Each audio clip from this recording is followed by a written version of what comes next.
Hey everybody, it's Jason Blaha here, and now that my obligatory informative videos are done for the day, it's time to talk about current events in the online fitness community. And I've had a bunch of people ask me, Jason, how come you've never discussed Seth Feroce, I'm not sure how you pronounce his name, but I always see it written. People are like, how come you don't talk about him? You never mention him. It's like, well, because I don't know who he is.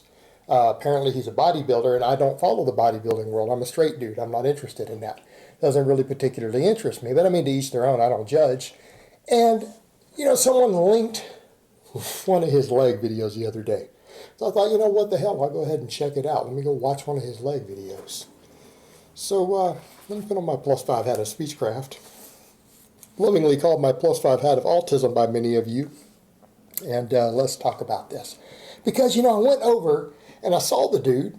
I saw his webpage. I saw the marketing, the names, the imagery there. And I'm thinking, okay, this dude's he's got a big power beard. He's obviously jacked. Very America, comes across a certain way. I mean, you look at the marketing, and I'm expecting this dude's going to be like Paul Bunyan, right? I'm expecting that when I go watch his channel of him lifting, that he's going to be like deadlifting 800 pounds, right? That's what I'm expecting with a hook grip, right? Like with a hook grip. Because, mixed grip is for pussies, right? That hook grip. Got to have that testicular fortitude and that thumb toughness. I'm thinking he's going to deadlift 800 pounds with a hook grip with a big American flag in the background and a bald eagle flying over. That he's going to do a bunch of weighted dips with like 300 pounds of chains hanging around his neck. And then for GPP afterwards, he's going to take like a 100-pound custom-made axe with a big American flag on it, and he's going to chop down a tree. That's what I was expecting, right? Because I'm like, and then he's going to have in the background, he was going to have maybe Kid Rock playing American Badass. That's what I was expecting. Well, I get over to his channel and I actually watch his leg workout. And I kind of get into it. I get a couple minutes into it. I'm like, when's the actual training going to start? It's kind of like that dude who was talking about that porn he started watching, and he's watching. He's like, so when are the women going to show up? And he just kept waiting, and the women didn't show up. That's kind of what I felt like watching this video. There was no training happening. And it was at that point that I realized this guy isn't like a big American badass and a lumberjack. He's just a hipster. He's just a hipster who decided to use a couple grams of test, a gram of tren, and a bunch of growth hormone. Just a normal hipster skinny guy workout. Just the same shit weak pussies do in every gym all over the place. Like tiny, weak, sucked up 150-pound pieces of shit who can't get any bigger because they're not on 2 grams of test and some tren and growth hormone. It was just goofy bullshit. And that's when I realized that this dude's just a hipster. Like he's probably going to go drink craft beers afterwards and play with a hacky sack and smoke a blunt after his workout. That's what I was thinking as I'm watching it. I'm like, okay, I feel tricked. I felt tricked personally by the imagery. It's not what I expected. You guys know, I do powerlifting. You guys see me, I do squats with chains and stuff, and I've got an American flag in front of me because I use that for motivation. It inspires me because I love my country. Patriotic. There's nothing wrong if you guys are from a different country and you love your country. That's fine. You should love your country. If it's a good country, you should love it. You should be proud of it.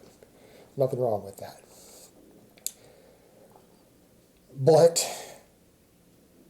it's not what I expected. And I start watching, and he started off with leg extensions and leg curls. Okay.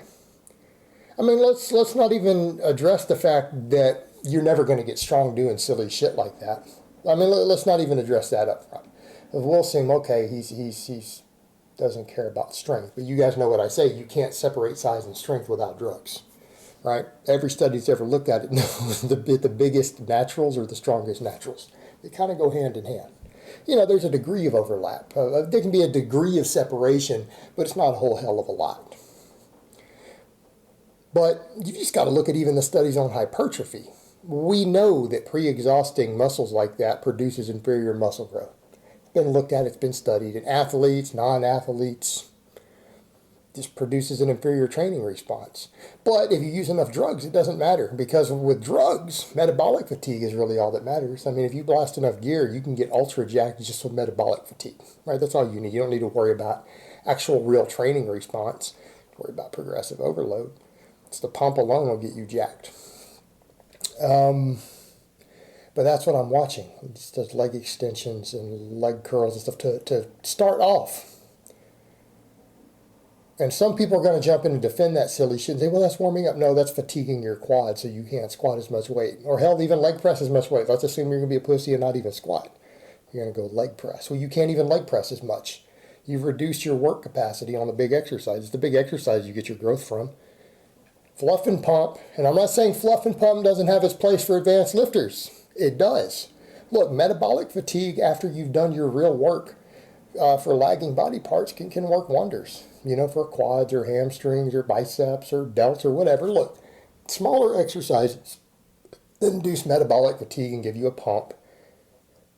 For really advanced lifters, you can only handle so much workload on your big exercise. Because look, we all have recovery limits. You can only train so hard. Look, these things have their place. Finishing off a muscle, bringing up lagging weak points, so you can't just keep hitting with another 10 sets of squats or another 10 sets of heavy incline bench. You've already hit your limits, right? You've done what you can do. Your body can only handle so much before you start to regress in terms of work capacity, recovery, all that stuff. Smaller exercises have their place for more advanced lifters. They absolutely do.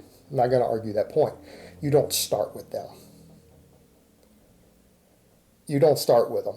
So it's like, alrighty, that's already looking at this, and it's just bullshit. And then I watch, and he goes over, and it's like, okay, well, maybe he's just going to follow some of this silly-ass Mike Menzer bodybuilding bullshit. Been disproven in every study that's ever looked at it. No real coach has anyone do this. And instead of going and maybe doing some squats, he just goes to a machine. And so I'm watching, I'm like, well, maybe he's going to do some real training. Maybe he's going to do some real lifting. He gets about 5 exercises deep of going through machines for his primary movements, and then he finally gets around to doing like some Romania deadlifts with straps, because I guess he doesn't have any grip strength, but like 3 plates aside for a guy his size. Like, are you shitting me? This dude's half your size who do Romanian deadlifts with 315. Again, he's tired. He's already done other exercises, but it took him like 5 exercises to get to a barbell. And then he does like some Romanians with straps on. And then he goes back to the machines. And it's like, yeah, this is hipster-roid fitness. That's all it is. And I know the guy's obviously got a lot of fans, a lot of people who follow him. Again, I just don't understand. I don't understand the bodybuilding world at times. I just don't get it. It's all about, let me see if I can just shoot a shitload of drugs, find the most inefficient, ineffective training and still get big anyways, and then pretend I'm doing something revolutionary. Let me explain my movement patterns and my mind-muscle connection on this machine, because, you know, people can't figure out that a machine is set in a fixed track of motion and there's nothing to worry about. You just move it. All the stabilizing is already handled. You're locked in a machine. Not really much to think about except just pressing the weight. There's not really mental cues involved with machines. I really hope anyone who's messing with them realizes that at this point. You're locked in a fixed bar path. All right, you can't exactly drift out of it. You really think your mental cues matter that much? I mean, do you really think you're going to do much to maybe just move it this way and maybe somehow get 15% more glute activation or whatever? You really think you're going to be able to do that? It's not like you can adjust the bar path. There's not really any real skill or training to that. And he just came in and did a bunch of lightweight fluff work. And yeah, even on the machines, that was lightweight for those machines. I would expect any reasonably strong person to, yes, even use more on those machines. If they did them as a secondary, after they finished squatting and they're fatigued from real training, they should still be doing more weight on those machines. So it's just like, this is just basically, again, hipster steroid fitness. Basically what it was. I felt disappointed. I felt let down. You know, it would have been different if I knew that going into it, with the imagery was different. You know, but it was the way that he marketed himself. I was really expecting the dude to be doing 800-pound deadlifts with a hook grip with an American Eagle flying over and Kid Rock playing in the background. That's just what I expected, you know, based upon his marketing. And when I got there, I found that it's the same silly-ass, goofy-ass workouts that every sucked-up, skinny, 150-pound, weak piece of shit hipster is doing at the gym who's not making any. It's the same workout. The only difference is the drugs. It's the only difference. It's, again, not real training by any definition of the word. I really feel let down. I feel let down because I thought at least a guy with the power beard was going to do something actual serious in the gym that didn't involve pre-exhausting with leg extensions before going to another machine and calling it a leg workout. And to actually think that you're going to teach anybody anything with it, that anyone is going to learn anything at all by watching that. Well, they're going to learn that you can just do silly, goofy, lazy shit and get really, really, really insanely jacked if you use enough drugs. That's what they would, I guess that's what they would learn from watching that leg workout. That's the take-home message here, guys. That clearly steroids do work. They clearly work. All right, guys, so that's really all I have to say on that today. I hope it's been informative, and I will talk to you guys next time.